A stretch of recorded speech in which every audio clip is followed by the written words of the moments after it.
మీ కళ్ళద్దాలు ఇక పక్కన పెట్టేయండి. ప్రతి కంటి సమస్యకి బెస్ట్ సొల్యూషన్ ఇస్తుంది అమెరికన్ లేజర్ ఐ హాస్పిటల్. నమస్తే కీర్తి గారు. హలో అండి.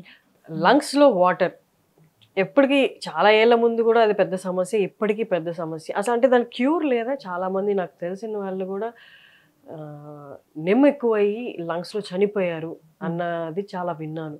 దీని క్యూర్ లేదా? అసలు ఎందుకు ఫామ్ అవుతుంది ఫ్లూయిడ్ ఇన్ లంగ్స్?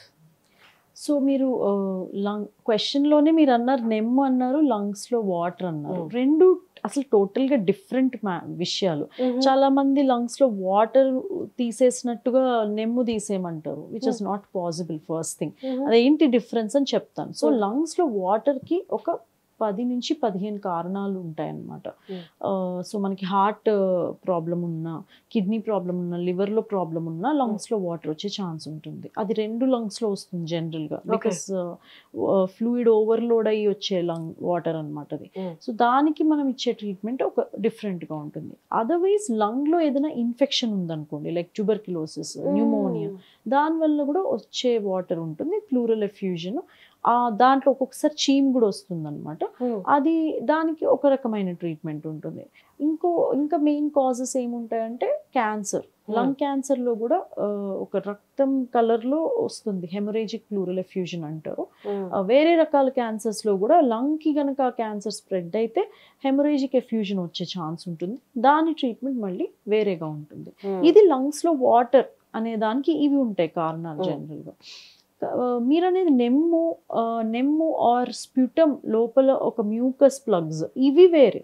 ఇది లంగ్స్లో వాటర్కి దీనికి ఎలాంటి సంబంధం ఉండదు. మ్యూకస్ ప్లగ్స్ బ్రాంకస్ ఏదైనా అబ్స్ట్రక్ట్ చేస్తే మాత్రం అవి మనం బ్రాంకోస్కోపీ ద్వారా తీసేయచ్చు. కానీ అదర్వైజ్ డిఫ్యూజ్గా నెమ్ము చేరిపోతే దాన్ని మనం ఐవి యాంటీబయోటిక్స్, సపోర్టివ్ మేనేజ్మెంట్తోనే ట్రీట్ చేయగలుగుతాం, కానీ అవి తీసేయలేం.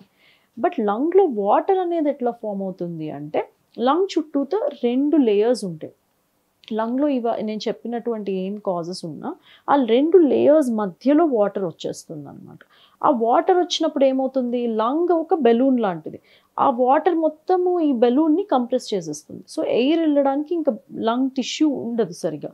అప్పుడు ఏం చేస్తాము అంటే చెస్ట్లోకి ఒక నీడిల్ పెట్టి ఆ వాటర్ అంతా తీసేస్తాం. అప్పుడు లంగ్ మళ్ళీ స్లోగా ఎక్స్పాండ్ అవుతుంది.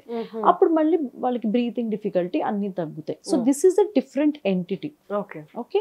సో ఇప్పుడు సపరేట్ ట్రీట్మెంట్స్ ఉంటాయి కదండి, ఒక్కొక్క దానికి ఏ కైండ్ ఆఫ్ ట్రీట్మెంట్ ఉంటుంది ఒకసారి చెప్తారా? సో లంగ్లో వాటర్ కనుక ఒకవేళ ఇన్ఫెక్షన్స్ వల్ల వస్తాయి, లైక్ ట్యూబర్క్యులోసిస్ కానీ, బ్యాక్టీరియల్ న్యూమోనియాస్ కానీ, ఫస్ట్ మనం అది ఎలాంటి కాజ్ వల్ల వచ్చిందని తెలుసుకోవాలి. దానికి ఏం చేస్తాం, మనం తీసిన నీరులో కొంతవరకు మనం ల్యాబ్కి పంపిస్తాం. దాంట్లో మనకు అర్థమవుతుంది అనమాట, టీబీ వలన లేకపోతే బ్యాక్టీరియా వలన, ఫంగల్ వలన అని అర్థమవుతుంది. అప్పుడు వాళ్ళకి యాంటీబయోటిక్స్ కానీ టీబీ ట్రీట్మెంట్ కానీ స్టార్ట్ చేస్తాం. ఒకవేళ ఇది మన హార్ట్ ఇష్యూ కానీ, కిడ్నీ ఇష్యూ కానీ ఆర్ లివర్ ఇష్యూ వల్ల వస్తే కనుక ఫస్ట్ మనం ప్రైమరీ కాజ్ని ట్రీట్ చేయాలి. అంటే హార్ట్ ప్రాబ్లమ్కి ఇచ్చే మెడిసిన్స్ పెట్టాలన్నమాట. లైక్ లాసిక్స్ అని ఉంటాయి, డయూరెటిక్స్ అని ఉంటాయి. అది మనము ఒక్కొక్కసారి నీరు తీయక్కర్లేదు. లాసిక్స్ పెట్టుకుంటే అదంతటా అదే డ్రైన్ అయిపోయి లంగ్ హార్ట్ ఫంక్షన్ బెటర్ అయ్యి లంగ్స్లో వాటర్ అదే వెళ్ళిపోతాయి. అట్లానే కిడ్నీ ప్రాబ్లం ఉంటే డయాలసిస్ చేసుకోవచ్చు. లివర్ ప్రాబ్లం ఉంటే దానికి రిలవెంట్ మెడికేషన్ పెడితే ఈ లంగ్లో వాటర్ ఆటోమేటిక్గా వెళ్ళిపోతాయి. మరీ ఎక్కువ వాటర్ ఉండి బ్రీతింగ్ ప్రాబ్లమో, ఫీవరో వచ్చి ఆర్ ఆ వాటర్లో ఇన్ఫెక్షన్ మళ్ళీ వచ్చి ఫీవర్ రావడం అలాంటివి జరిగినప్పుడు మాత్రమే తీస్తాం. అదర్వైజ్ ఇంజెక్షన్స్ తోటే ఆ వాటర్ వెళ్ళిపోతుంది. అండ్ ఒకవేళ మ్యాలిగ్నెంట్ ఎఫ్యూజన్ అనుకోండి, ఇందాక చెప్పాను కదా, క్యాన్సర్ వల్ల వచ్చిన వాటర్ అయితే కనుక అది మళ్ళీ వచ్చే ఛాన్సెస్ ఉంటాయి. మరి మనం 2 సార్లు తీసినా, 3 సార్లు తీసినా, 4వ సారి కూడా మళ్ళీ వస్తుంది. అన్నిసార్లు మనం పేషెంట్కి అనస్థీషియా ఇచ్చి లంగ్లో నీడిల్ పెట్టి తీసి ఇదంతా ప్రాబ్లం అవుతుంది. కాబట్టి మనం లంగ్లో ట్యూబ్ వేసేసి మొత్తం వాటర్ వెళ్ళిపోయిన తర్వాత ఈ 2 లేయర్స్ అని చెప్పాను కదా, ఆ 2 లేయర్స్ని ఆల్మోస్ట్ అది మొత్తం ఇట్లా ఫిక్స్ అయిపోయేటట్టు చేస్తాం. అంటే ఆ ఫిక్స్ అయిపోయాయంటే ఆ మధ్యలో వాటర్ డిపాజిట్ అయ్యే ఛాన్సెస్ తగ్గిపోతాయి. That's called pleurodesis. So pleurodesis is the treatment for cancer patients అనమాట. మళ్ళీ ఫ్లూయిడ్ వచ్చే వాళ్ళలో అట్లా ట్రీట్ చేస్తాం. Okay, thank you so much అండి.